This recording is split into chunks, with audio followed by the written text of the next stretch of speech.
El Ministerio Apostólico de Enseñanza y Predicación Rema Internacional presenta hoy al Reverendo Fernando García Sotomayor con la proclamación de las buenas nuevas de Dios para tu vida. El mensaje de ayer, el mensaje de hoy y el mensaje para la eternidad a los que tienen hambre y sed de la palabra de Dios. Un querigma de Dios para el que oiga, el que tiene oídos para oír.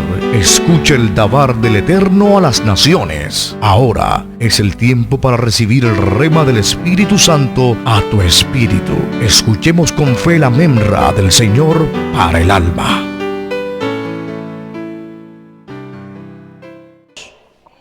Libro de los Hechos de los Apóstoles, en el capítulo 1 vamos a leer desde el verso 7 en adelante. Con la ayuda del Señor hoy vamos a tratar de terminar el tema que hemos venido tratando, abducidos. Esta va a ser la tercera parte. Hechos de los Apóstoles, capítulo 1, verso 7 en adelante. Escuchen lo que dice atentamente la palabra del Señor. Dice la palabra de Dios. Él les respondió: a vosotros no os toca saber ni los tiempos ni las ocasiones que el Padre dispuso por su propia autoridad. Pero recibiréis poder cuando el Espíritu Santo haya venido sobre vosotros, y me seréis testigos en Jerusalén, en toda Judea, en Samaria y hasta lo último de la tierra. Después de decir esto, y mientras ellos le veían, él fue elevado, y una nube le recibió, ocultándole de sus ojos. Y como ellos estaban fijando la vista en el cielo, mientras él se iba, he aquí dos varones vestidos de blanco se presentaron junto a ellos y les dijeron: hombres galileos, ¿por qué os quedáis de pie mirando al cielo? Este Jesús que fue tomado de vosotros arriba al cielo, vendrá de la misma manera que le habéis visto ir al cielo. Amén. Amén. Dios nos bendiga por medio de su santa y bendita palabra. Cierre ahí su Biblia ahora. Acompáñeme a orar. Y vamos a pedir al Señor que Él nos ministre al corazón, que nos dé un corazón entendido de su palabra. Oremos. Bendito Padre Celestial, te damos gracias por tu palabra. Te exaltamos, Señor. Te bendecimos. Te rogamos, Señor, que tú ahora, por el poder de tu Espíritu Santo, estés iluminando nuestros sentidos espirituales. Abre nuestros ojos, abre nuestros oídos, que podamos tener la sensibilidad espiritual adecuada para entender tu palabra, y que esta palabra, Señor, produzca los frutos que tú esperas. Yo reprendo en el nombre de Jesús de Nazaret toda sordera espiritual, en el nombre de Jesús de Nazaret. Y ordeno ahora que los oídos, los sentidos espirituales sean abiertos por la exposición y el poder que tiene tu palabra. Gracias, Señor, porque tú has prometido guiarnos hacia todo aquello que es verdadero. En el nombre de Cristo Jesús, pueblo de Dios dice amén. Puede tomar su lugar, amado hermano. Siéntase cómodo. Regáleme los próximos minutos. Tenga la suficiente paciencia para soportarme. A veces yo sé que yo me extiendo un poco, pero bueno, sabemos que el mismo espíritu que estaba en Saulo de Tarso aquella noche predicando, en donde un joven llamado Eutico se durmió y se mató, se murió.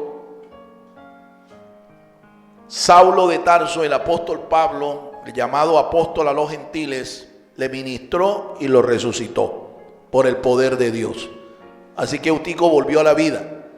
Le voy a dar un buen consejo: no se duerma, no se duerma.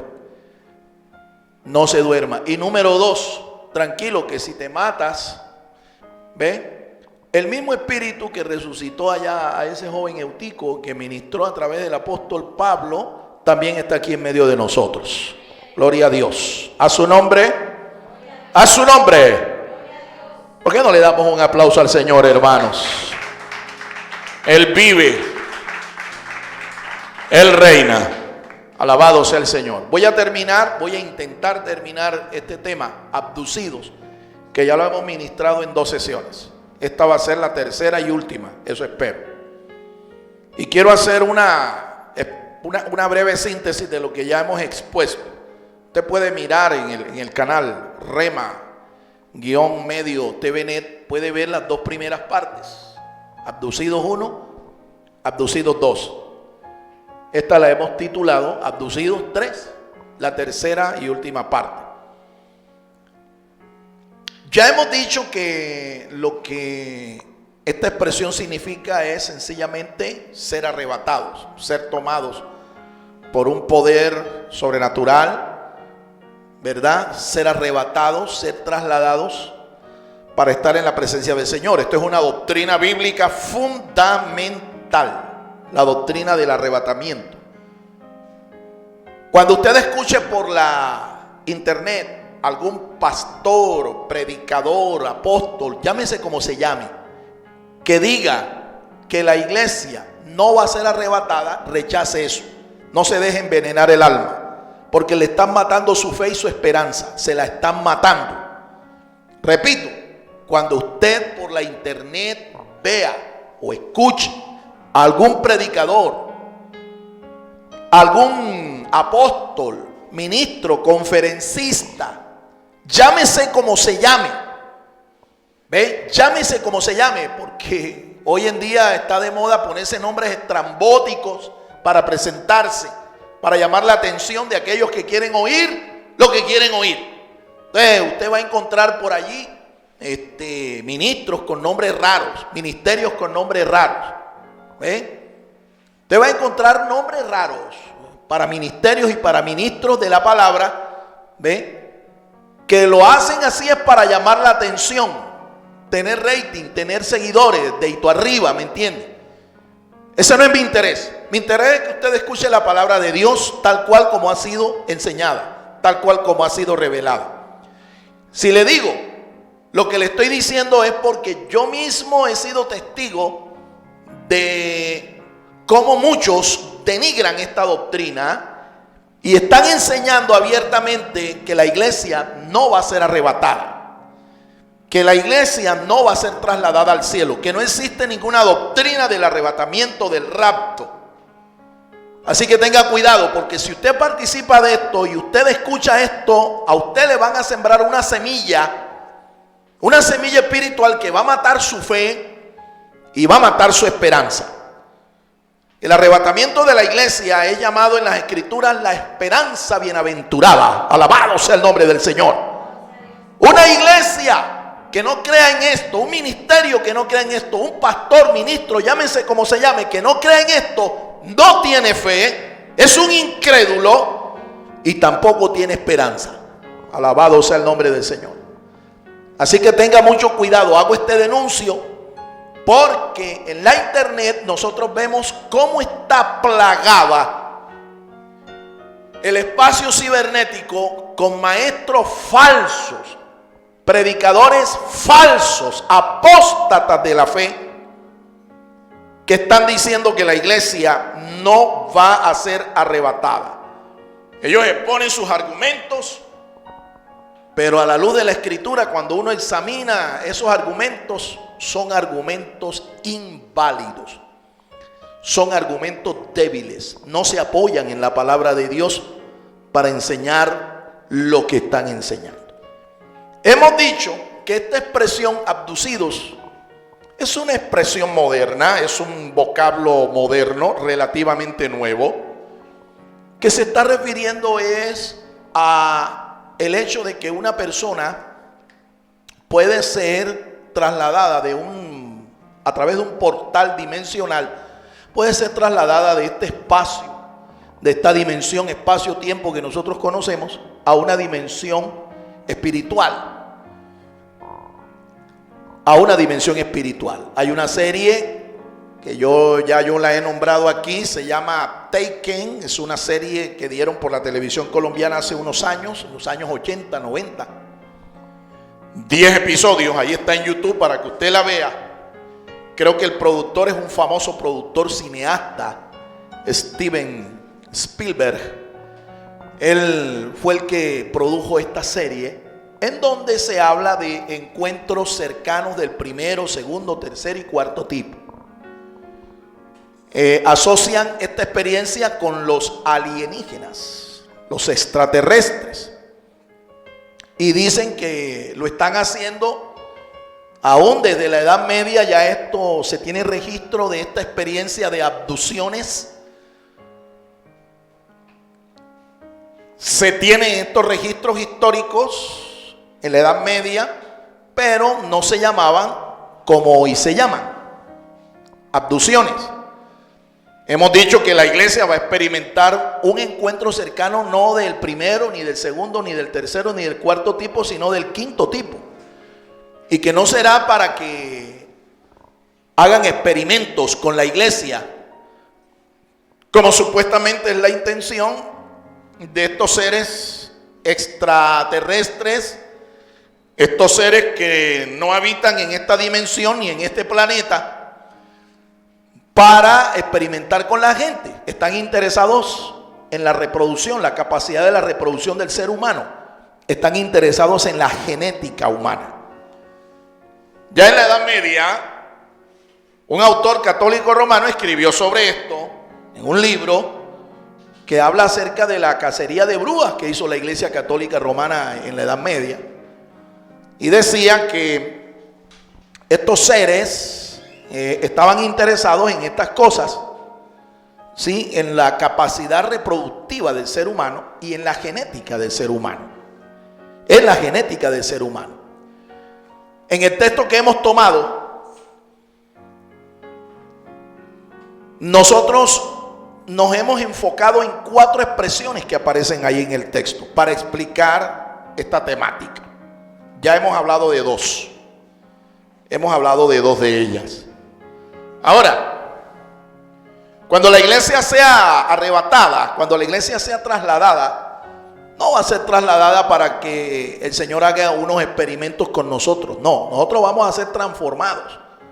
En un momento, en un abrir y cerrar de ojos, vamos a ser arrebatados. Los muertos van a resucitar. Los muertos en Cristo van a resucitar. Y todos estaremos con el Señor, ¿ve? En los aires, en el cielo, estaremos con Él. Y dice la Biblia, ella es la que enseña esto, que será para 2 eventos especiales. 2 eventos que de una manera metafórica la Biblia los presenta. ¿Cuáles son esos 2 eventos? El tribunal de Jesucristo y las bodas del Cordero. Mientras eso se da ya en el espacio, aquí en la tierra será sometida a unos juicios espantosos. Juicios que el Señor Jesús dijo que nunca más iban a existir en la tierra, ni nunca jamás se habían dado en la tierra. Le llamó el Señor a estos juicios la gran tribulación. La gran tribulación. Jesús dijo que la gran tribulación vendría.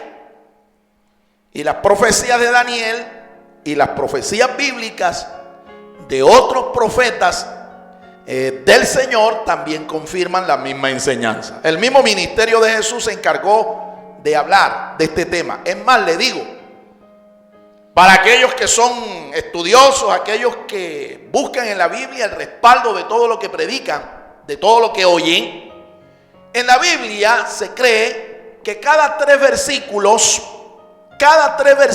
de ella hablan del arrebatamiento de la iglesia. Cada 3 versículos usted va a encontrar un texto que hable del arrebatamiento de la iglesia. A su nombre. A su nombre. Así que tenemos suficiente palabra de Dios que nos ilustra y nos enseña sobre esto. No hay manera de que nosotros podamos negar la veracidad de esta doctrina. Sin embargo, hay gente que se atreve a negar esta experiencia maravillosa a la que la iglesia está llamada. Gloria sea el nombre del Señor. Entonces hay 4 vocablos en los cuales nosotros nos enfocamos para explicar esta temática. Ya hemos explicado 2 de ellos. ¿Cuál es el primero? Recordémoslo. Fue alzado, Fue alzado. ha sido tomado, El Señor fue tomado y fue levantado. ¿Sí? Ha sido arrebatado, fue abducido. Esa misma experiencia la va a experimentar la iglesia del Señor, los santos. Pero no es todo el mundo, ¿ah? Son aquellos que están escritos en el libro de la vida. Son aquellos que viven en obediencia al Señor. Son aquellos que han sido transformados, regenerados espiritualmente y viven en santidad y en obediencia a la palabra del Señor. El arrebatamiento no es para todo el mundo. Y hemos explicado ampliamente que para la iglesia, en esta dispensación de gracia que estamos viviendo, hay un solo arrebatamiento. No hay 2 ni 3. No hay segundo viaje. Así que cerciórese de que usted se va en el primer viaje, en el primero y el único. Alabado sea el nombre del Señor. La segunda expresión. una nube, Una nube. El texto dice literalmente que él fue envuelto en una nube y desapareció de la vista de sus discípulos. Y hemos explicado que esta es una expresión metafórica que nos habla de un vehículo espiritual, un vehículo, una merkabá, un vehículo, una especie de carroza, ¿sí? Que el Señor va a enviar para que su pueblo ahí se embarque. Alabado sea el Señor. ¿Quiénes quieren montarse en esa merkabá? Un carro espacial, por así decirlo. Y hemos ilustrado esta verdad tomando textos de la Biblia. La carroza, por ejemplo, real, en la que el faraón de Egipto, ¿sí?, le proveyó a José, cuando José fue empoderado como el segundo al mando en el imperio de los egipcios. Una merkabá, ahí se usa. En el libro del profeta Ezequiel, capítulo 1, usted también puede ver cómo el mismo trono de Dios es una merkabá. Capítulo 1 del libro del profeta Ezequiel. Es una descripción del trono de Dios. Y el profeta lo describe como un carro espacial, una carroza, una merkabá. Alabado sea el nombre del Señor. ¿Cuántos dan gloria a Dios, hermanos? Hoy vamos a enfocarnos en la tercera y en la cuarta expresión que aparece allí en Hechos capítulo 1, desde el verso 7 en donde leímos hasta el verso 9. ¿Cuál es entonces esa tercera expresión? en el cielo, En el cielo. En el cielo. Les pregunto a ustedes aquí que me están escuchando, que me están viendo acá, aquí, los que están aquí. Ahora, si usted allá en la internet quiere también responder y participar, el chat está disponible allí. O el WhatsApp, 315-778-5026. Usted quiere hacer una pregunta, usted quiere participar, enviar un saludo, hágalo. El chat está dispuesto. El WhatsApp también está dispuesto. Repito, marcas el código de área de acá, creo que es 57. Y luego marcas el número del WhatsApp. 315-778-5026. Allí puedes establecer contacto con nosotros. Esa expresión en la que nos estamos enfocando, la expresión cielo, ¿sí? Cielo, está mencionada varias veces ahí en el texto que hemos leído. Les pregunto a los que están aquí y a los que nos están escuchando. ¿Cuántos cielos tú crees que hay? 1, 2, 3. ¿Cuántos cielos crees tú que hay? ¿Ve? ¿Cuántos? A ver, yo quiero escuchar varias voces acá. Bueno, aquí hay una hermana que dice que hemos estudiado que en la Biblia aparecen por lo menos 7. Por acá otra voz. Más de 3. Más de 3. Bueno, en el pueblo de Dios se cree tradicional e históricamente que solamente existen 3.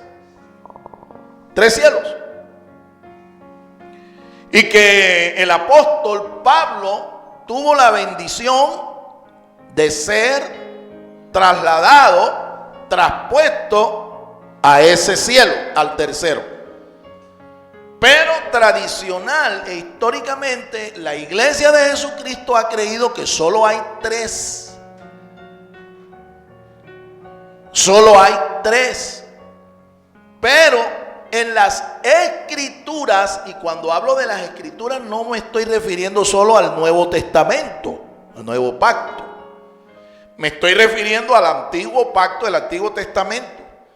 Y me estoy refiriendo al Nuevo Pacto. Las escrituras, la palabra de Dios, la que va desde Génesis hasta Apocalipsis, nos revela que por lo menos existen 7 cielos.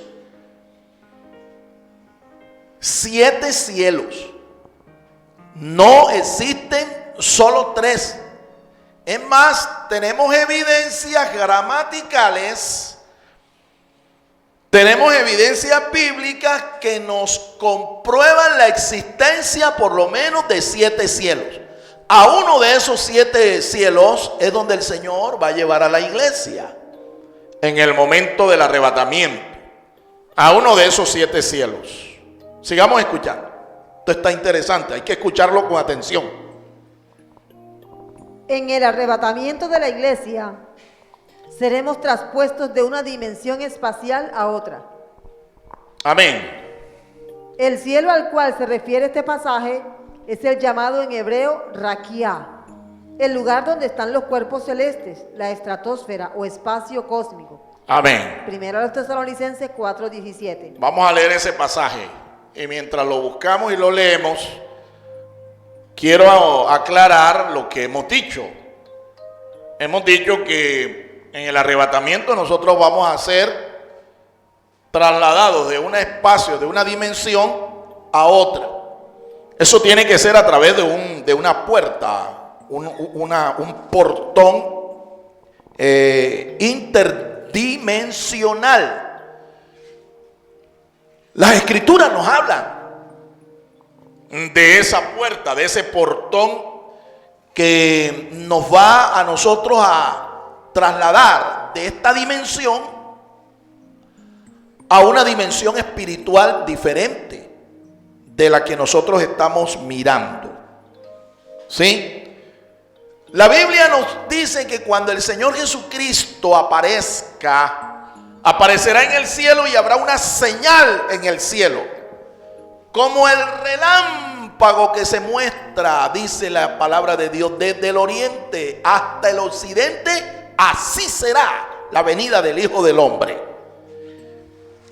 Esa señal es el portón a través del cual nos vamos a colar, por así decirlo, para pasar de esta dimensión física a una dimensión espiritual. A su nombre.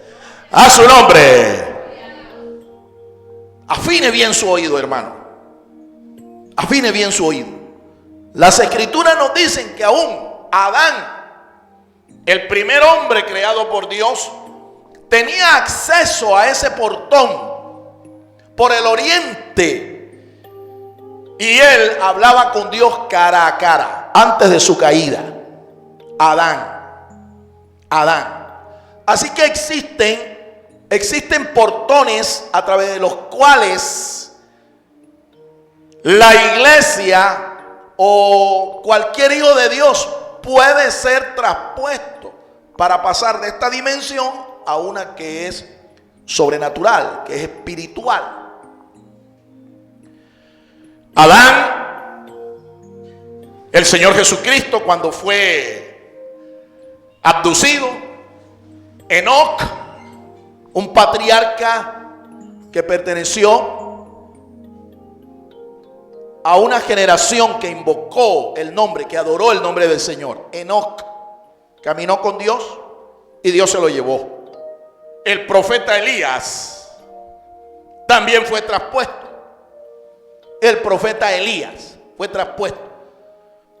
El profeta Ezequiel, el apóstol San Juan. Y finalmente nosotros, la iglesia del Señor. Amén. Hemos explicado que el nombre, la expresión que se usa Cuando dice allí el libro de los Hechos, cielo, se refiere a la expresión hebrea raquia. Raquia. Raquia. Ese es el nombre. Trate de repetirlo conmigo. Raquia. Raquia. Como si fuera a decir branquia, pero sin la B. Raquia. Ese es el nombre hebreo de ese cielo.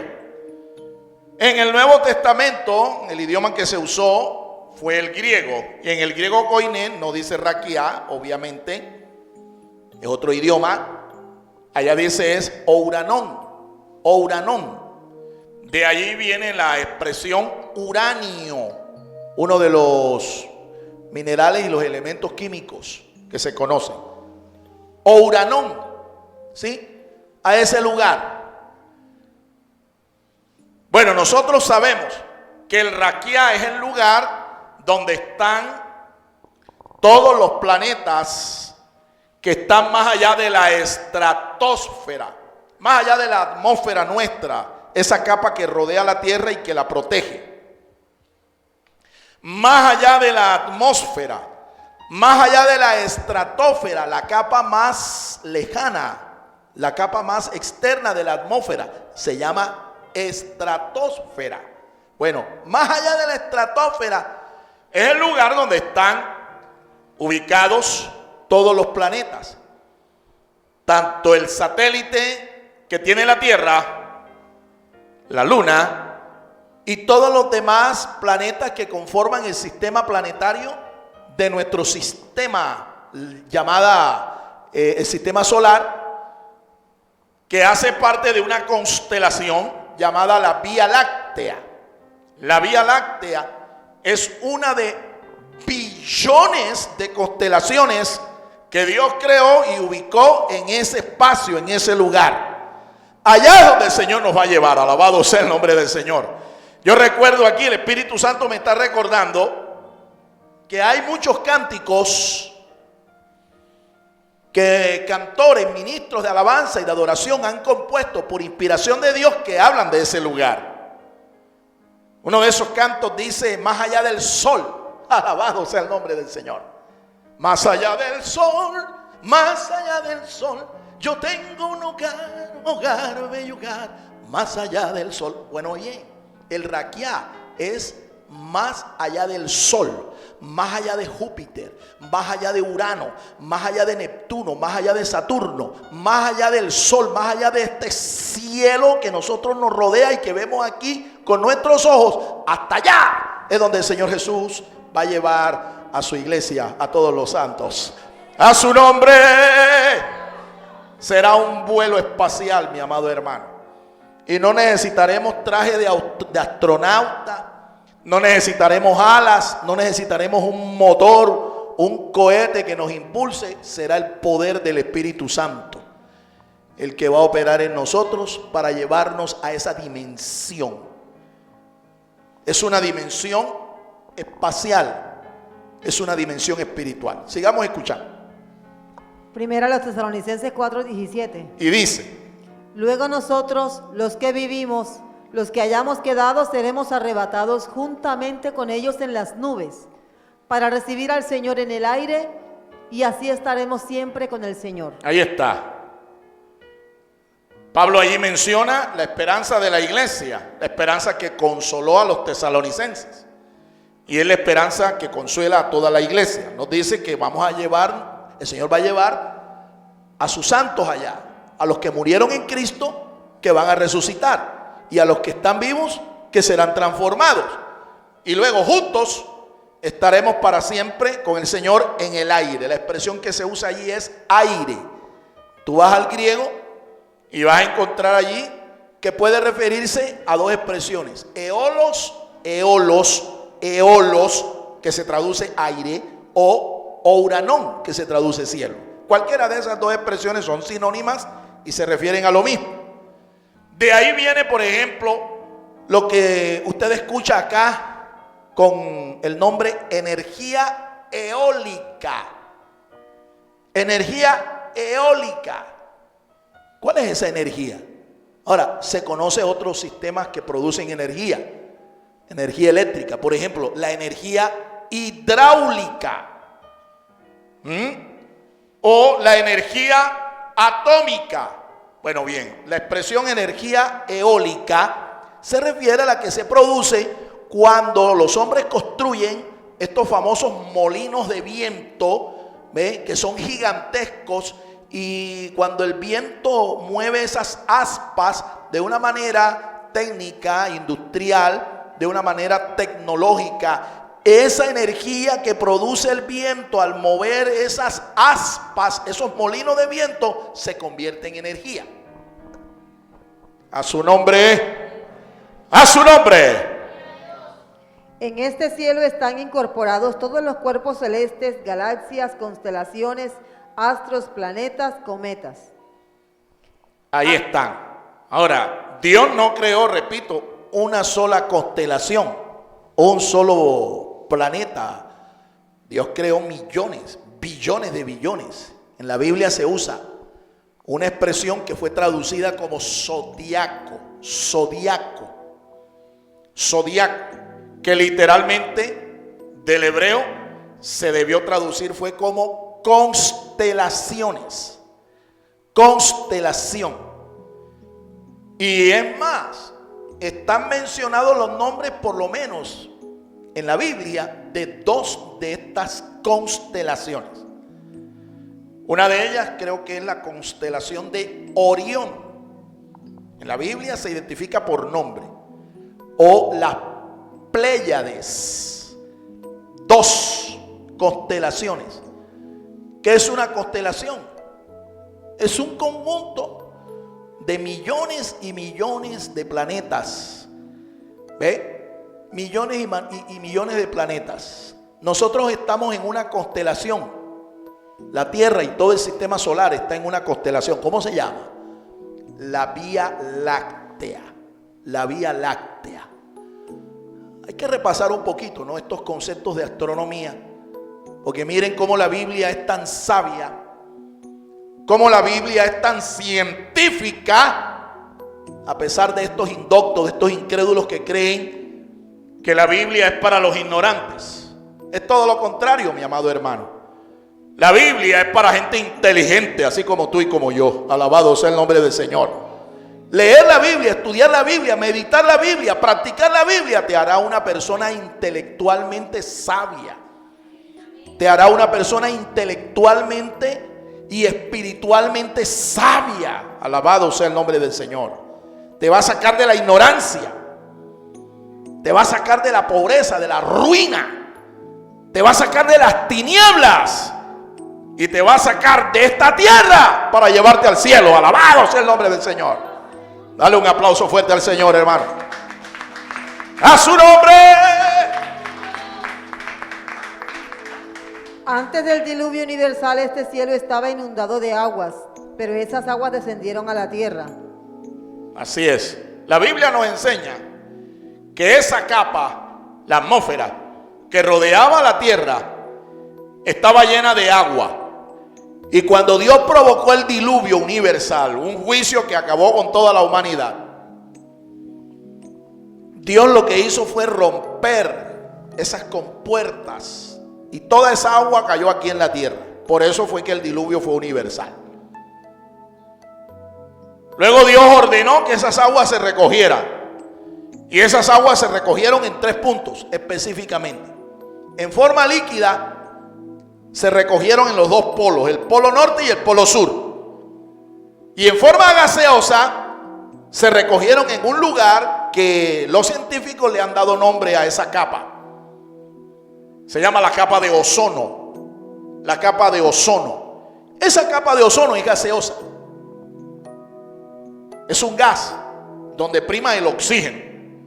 Y esa capa es la que hace que nosotros cuando miremos al cielo veamos el cielo como azul, el ozono. En la gran tribulación esa capa será destruida y la protección que provee esa capa de ozono en la gran tribulación ya no estará. Por eso van a ocurrir 2 cosas. Los rayos del sol van a quemar a la gente literalmente, van a quemarla en la gran tribulación.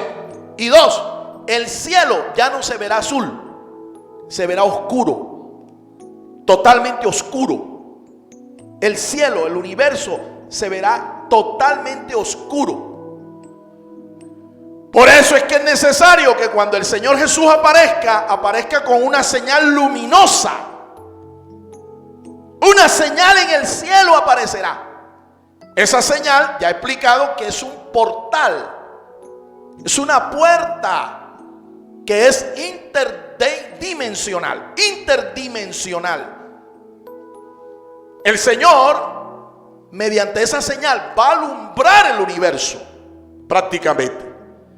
Será entonces una señal visible al ojo humano.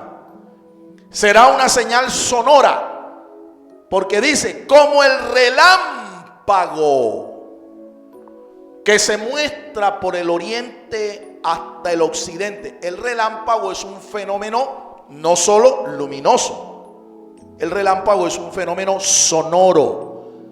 A su nombre, a su nombre.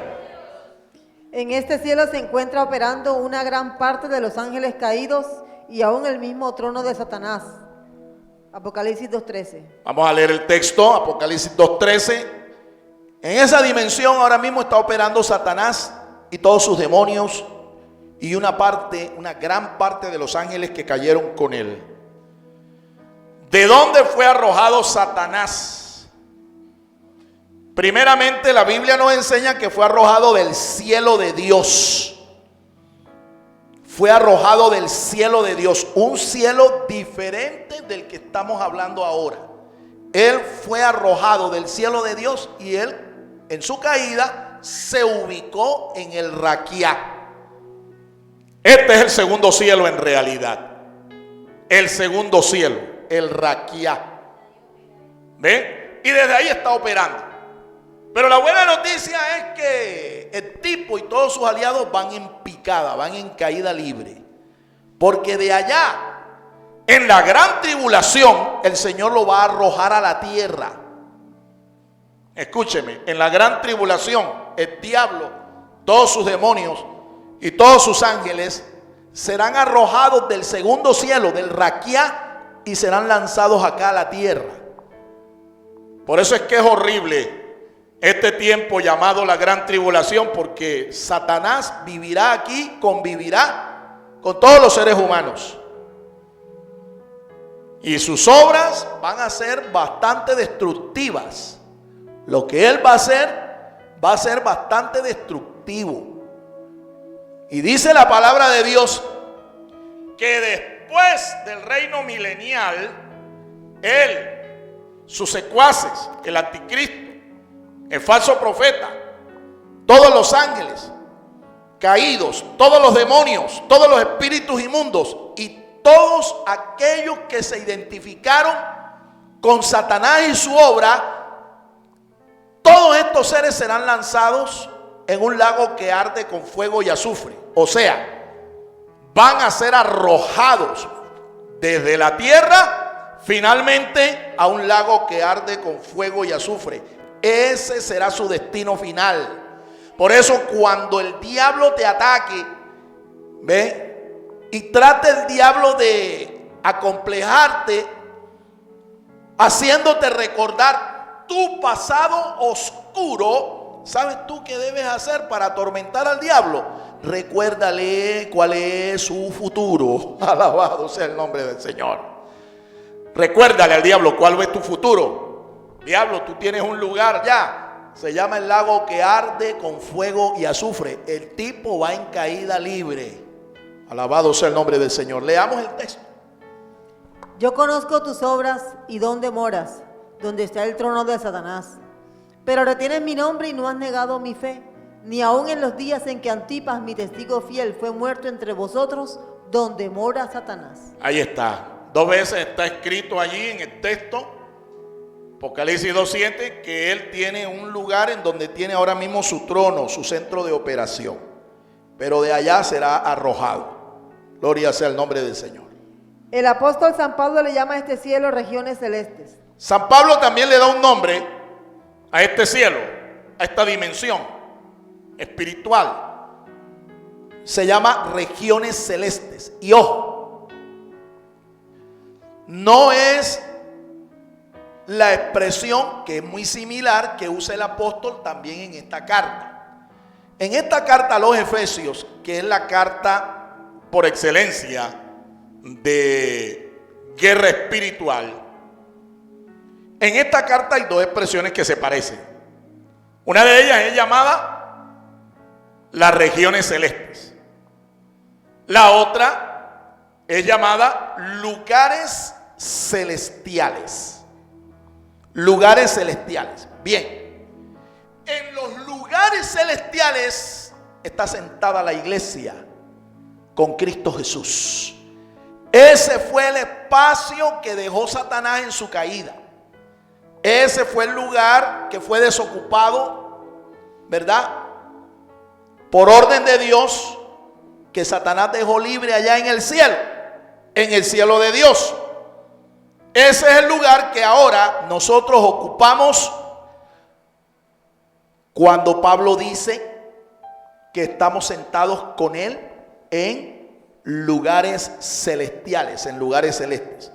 Pero al cielo al que se está refiriendo aquí la palabra de Dios no es ese lugar. Es el lugar que Pablo llama regiones celestes. Fíjate, una cosa son los lugares celestes y otra cosa son las regiones celestes. Son dos cosas distintas. En esas regiones celestes es donde está el trono de Satanás y están todos sus demonios operando. Seguimos. Este evento es un evento espiritual, mas no necesariamente invisible al ojo humano. Amén. Se enseñó mal, teólogos cristianos, por allá por los años 90, se enseñó que el arrebatamiento era un evento secreto. Se escribió incluso la expresión rapto secreto, para indicar que era un evento en el cual solo los santos, solo la iglesia iba a participar. Pero lastimosamente es una expresión que fue mal interpretada. Ha sido mal interpretada, especialmente por los críticos y por todos aquellos que están enseñando que la iglesia no va a participar de ningún rapto, que no va a haber ningún rapto. El rapto no es un rapto secreto, es un evento espiritual. Un evento espiritual, pero espiritual no necesariamente significa invisible. Te lo voy a volver a decir. Espiritual, un evento espiritual no es necesariamente un evento invisible, que no se vea con los ojos. Y te voy a poner un ejemplo.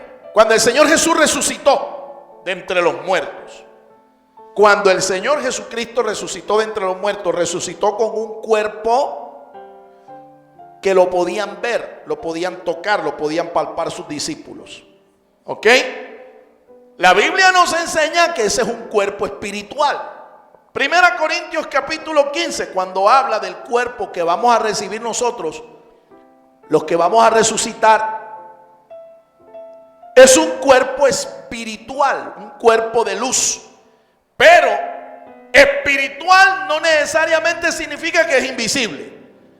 Cuando el Señor Jesús apareció a sus discípulos, y en especial en aquella ocasión, cuando estaba entre ellos el incrédulo Tomás, Tomás le dijo a los discípulos, cuando le dijeron, el Señor Jesús apareció, nos apareció a nosotros, resucitó, y él dijo, no, hasta que yo no lo vea con mis ojos, meta la mano allí donde están los clavos, en sus manos, en sus pies, y meta la mano en el costado que le atravesaron con una lanza a los soldados romanos, yo no voy a creer.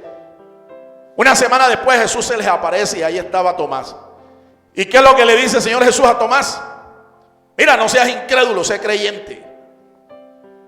Mete tu mano y ve, un espíritu no tiene carne y huesos como tú ves que yo tengo.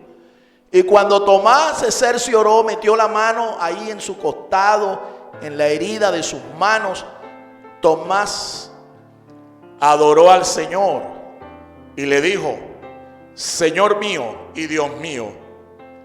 Adonai, Elohai, Adonai, mi Señor, mi Dios.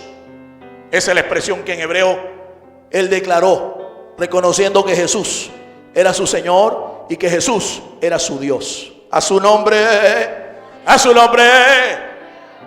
Entonces, espiritual no quiere decir que es invisible. El arrebatamiento es un evento espiritual, pero no necesariamente es invisible. Se van a ver, mi hermano, las cosas. Se va a ver a la iglesia siendo arrebatada. Se va a ver al Señor viniendo en las nubes del cielo. Ven, con carrozas, con ángeles rodeados, con las almas de los que durmieron en Él, para tomar un cuerpo acá, los que murieron en Él, resucitar. Se va a ver esto. Todo ojo le verá. Y no solamente se refiere al arrebatamiento, sino que también se refiere cuando Él venga de allá del cielo a establecer su reino de paz y de justicia aquí en la tierra. Se va a ver con los ojos. Todo el mundo lo va a ver. Recibirán el testimonio. ¿Ves? Y aún los demonios que están allá en el lago que arde con fuego y azufre, aún todas aquellas almas que están en condenación en el Hades, lo van a ver, lo van a percibir, porque es un evento espiritual. Es un evento espiritual. Y el Hades es un lugar espiritual. El Hades, el lugar a donde van las almas de los que mueren hoy sin Cristo, es un lugar espiritual. Alabado sea Dios. Continuamos. El arrebatamiento o traslación de los santos no es un rapto secreto. No lo es, ya lo hemos explicado. Cuarto. La cuarta expresión. Así vendrá. Así vendrá. Parucía. Así vendrá. Este verbo que se usa aquí, en este pasaje, es el verbo que identifica la expresión parucía. Repito, venir. Así vendrá. Ahí está escrito. Así vendrá. Ese verbo identifica la expresión parucía. Y esa expresión se usa para referirse al arrebatamiento. Cuando usted lee en la Biblia que el Señor vendrá, hay que examinar el verbo. Hay que examinarlo. ¿Por qué? Porque no siempre viene de la misma expresión del griego. No siempre. Hay tres expresiones que se traducen del griego a nuestro idioma español como vendrá, venir. Una de ellas es la expresión parucía, pero hay otras dos más. Hay una que se traduce como revelación o apocalipsis. Apocalipsis, revelar. Apocalipsis es la revelación. Se traduce como revelación. Una manifestación, una revelación. Se descubre algo que estaba en secreto, algo que estaba velado, se descubre. Y hay una tercera expresión. ¿Ve? Hay una tercera expresión, se llama epifanía. Epifanía es la tercera expresión. Las tres son griegas. Y epifanía se refiere a una expresión visible, una manifestación visible, no virtual, sino visible, tangible a los ojos, tangible, se ve. Bien, la primera está asociada con el arrebatamiento y es la que se usa aquí en esta expresión, parucía. Las otras dos tienen que ver con la manifestación del Señor cuando venga por segunda vez en gloria. Porque hemos explicado ampliamente que una cosa es la venida del Señor por su iglesia, esa es la parucía. Y otra cosa es la venida del Señor con la iglesia, esa es la revelación. Esa es la epifanía. Y eso tiene que ver con el establecimiento del reino de Dios aquí en la tierra. Creo que fui algo claro y sencillo. ¿Entendimos esto, hermanos? Esta expresión se refiere a una manifestación visible del Señor, semejante a las apariciones que hizo a sus discípulos después de haber resucitado. Correcto. Ahí está, Jesús apareció en más de una ocasión y a muchos hermanos, ve, una vez que Él resucitó. La venida del Señor es un evento que se asocia con dos pueblos. La iglesia formada de judíos creyentes y gentiles en esta dispensación. Y un remanente del pueblo de Israel que creerá en Jesús como su Mesías durante el tiempo de la gran tribulación. Amén. Cuando la Biblia habla de la venida del Señor, del retorno del Señor, esto asocia a dos pueblos. Dos pueblos. Número uno, la iglesia en el día de hoy. Este cuerpo que está formado de creyentes judíos o gentiles, es decir, de todas las naciones. El Señor va a venir por ese pueblo. ¿Cuándo? En el arrebatamiento. Mientras tanto, aquí Dios está formando un pueblo. Hay una bella canción que tenemos que incorporarla en nuestros cantos de alabanza y de adoración. Esa canción se llama Dios está formando un pueblo, un verdadero Israel. Y tú y yo pertenecemos a ese nuevo Israel, a ese verdadero Israel.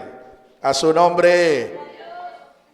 Más o menos la canción dice: Dios está formando un pueblo, verdadero Israel. Pertenezco a ese pueblo por su gracia y su poder. A su nombre. Más o menos así dice el coro. Debemos aprenderlo. Debemos cantarlo porque esa es una realidad. Dios está formando un pueblo en este tiempo, conformado en su iglesia, tanto de creyentes judíos como gentiles. Pero hay un segundo pueblo que está asociado también con la aparición del Señor y con su segunda venida en gloria. Este es un remanente del pueblo de Israel que va a creer en Él, lo va a reconocer como su Mesías y su Dios, así como lo hizo uno de los discípulos del Señor, el incrédulo Tomás. Pues el incrédulo Israel, cuando la gran tribulación esté terminando y estén a punto de ser exterminados de la faz de la tierra, el Señor aparecerá. Y un grupo pequeño de entre todo el pueblo de Israel reconocerá que ese es el Mesías que ellos rechazaron. El Mesías anunciado por sus profetas. El Mesías que ellos resistieron. El Mesías que ellos, confabulados con los romanos, lo llevaron a una cruz. Ellos lo van a reconocer. Jesús les va a perdonar sus pecados y los va a incorporar para ser partícipes de su reino como cabecera de naciones. Alabado sea el nombre del Señor. ¿Cuántos dan gloria a Dios, hermanos? Este evento es llamado por el apóstol Pablo la esperanza bienaventurada de la iglesia. Amén. San Pablo le llama al arrebatamiento de la iglesia la esperanza bienaventurada. Por eso dije desde el principio, cuando una persona, un ministro, un apóstol, alguien que se presenta en los medios masivos de comunicación diciéndote que no existe ningún arrebatamiento para la iglesia, te está matando la fe, número uno, y te está matando la esperanza. Te está matando la esperanza. La iglesia tiene la esperanza de que Cristo venga por ella para ser librada del día de la ira del Señor, para ser librada de los juicios de la gran tribulación. Así que aquel que cree que no va a haber ningún arrebatamiento, que no va a haber ninguna traslación de los santos, prepárate, porque vas a entrar a la gran tribulación y ahí es posible que mueras. Ahí es posible que seas cortado, porque es que en la gran tribulación 2/3 partes de la humanidad van a perecer. 2/3 partes de la humanidad van a perecer por los juicios de la gran tribulación. Eso está escrito, eso es palabra de Dios. Y según la ONU, escúchame, para la semana que viene, el mundo va a tener ya 8.000 millones de habitantes sobre la tierra. Dato de la ONU. 8.000 millones de habitantes. Entonces estamos diciendo que si 2/3 partes de la humanidad van a perecer durante los juicios de la gran tribulación, lo que te estoy hablando es de que más o menos un 65-66% de la humanidad va a perecer. Saquemos un cálculo así aproximado. ¿Cuánto es el 65% de 8,000? Mírelo. ¿Cuánto es el 65% de 8,000? Más o menos unos 5,000 millones de habitantes sobre esta tierra van a padecer, van a morir, van a ser cortados en la gran tribulación. Te estoy hablando de una mortandad macabra. Te estoy hablando de un genocidio mundial. Eso es lo que va a ocurrir en la gran tribulación. Y aquel, mi amado hermano, que no está refugiado hoy en Cristo, que no confiesa a Cristo como su Señor y Salvador, que niega a Cristo, que niega la verdad de Dios, que enseña en contra de esta doctrina, tiene un lugar asegurado allá, en la gran tribulación. Para concluir, en el pueblo de Israel era costumbre que el principio del año civil, Rosh Hashanah, se entronara a los reyes que iban a comenzar un periodo del gobierno.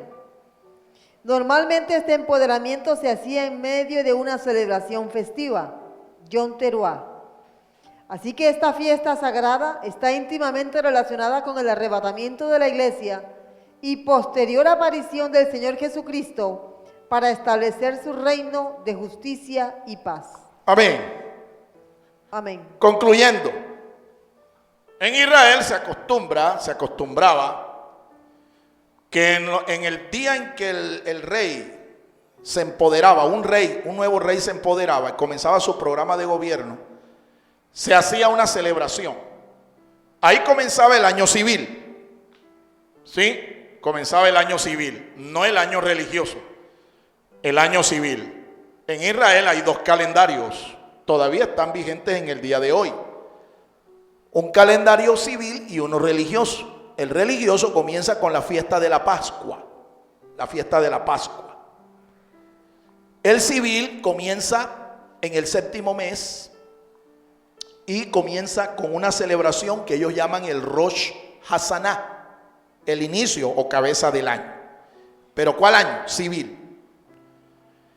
Además, este entronamiento del rey se hacía en una fiesta llamada la fiesta de las trompetas, el Yom Teruah. Lo que la Biblia nos deja ver es que lo más seguro, mi amado hermano, eso escríbalo y así será. Cuando el Señor Jesucristo venga por su iglesia, esto será correlativo, esto será asociado directamente con una celebración como esta. El día de las trompetas. Quiere el Señor sorprendernos, hermanos. Y cuando nosotros estemos celebrando esta festividad, aparezca el Señor y nos arrebate para estar en su presencia. Por eso es que es importante que tú y yo guardemos las fiestas. ¿Me entiende? Que las celebremos.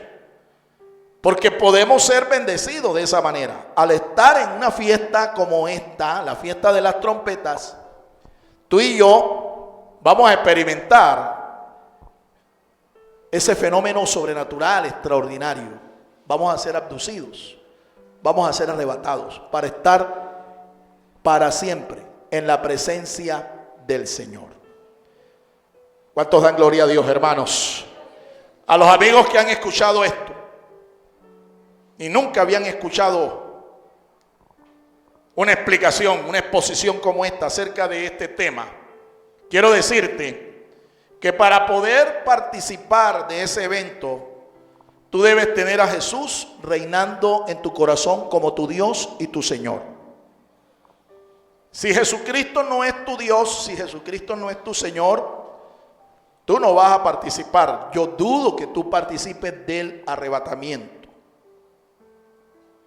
Pero si tú en el día de hoy, y la buena noticia es esta, si tú en el día de hoy, tú reconoces al Señor Jesús como tu Dios, como tu Salvador personal, Él escribirá tu nombre en el libro de la vida. Y ojo, te asegurará un tiquete para que puedas viajar, ¿sí? En esa Merkabah espacial, en esa carroza de Dios, para participar del arrebatamiento, para estar con Él en su reino. Alabado sea el Señor. Si esta es tu decisión personal, yo te invito para que cierres tus ojos ahí donde estás y repitas conmigo esta oración de fe. Y a los que están aquí, que no han invitado a Jesús a ser el Rey de su corazón, su Señor y su Dios, háganlo también. Repitan conmigo esta oración de fe. Diga conmigo, Señor Jesús, dígalo con su boca, Señor Jesús, hoy he escuchado tu palabra, creo que tu palabra es verdad, y por la fe, Señor, hoy te invito a que entres en mi corazón. Quiero coronarte como mi Dios, mi Señor, mi Rey. Quiero entregarte el destino de mi vida y de toda mi familia, Señor, en tus manos.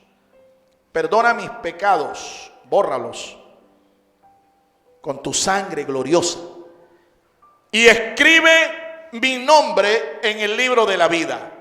Séllame con tu Espíritu Santo y ayúdame, Señor, a perseverar en la fe, para que cuando tú vengas por tu pueblo, por tu iglesia, yo pueda participar también contigo de ese evento maravilloso.